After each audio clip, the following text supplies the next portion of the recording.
Akala mo sarado pa ang cafe?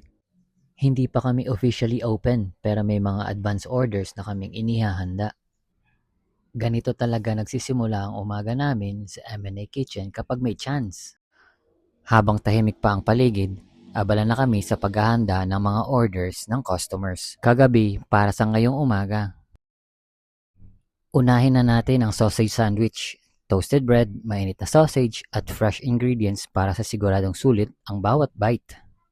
Habang ginagawa ang sandwich, ihahanda na rin natin ang iced mocha.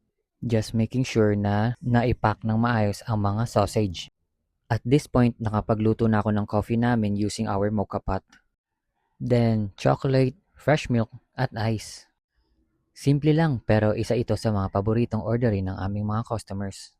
Ito ang isa sa mga pinaka-enjoy kong parte ng umaga.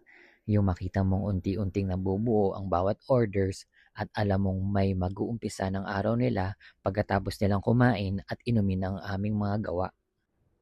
Hindi pa kami officially open pero tuloy-tuloy ang trabaho. At sa totoo lang, ganito ang buhay ng isang small cafe. Maagang gumigising, naghahanda, at ginagawa ang lahat para handa ang bawat order.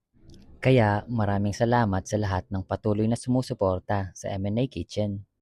Comment mo naman kung taga saan ka para malaman namin kung hanggang saan umabot ang video na to.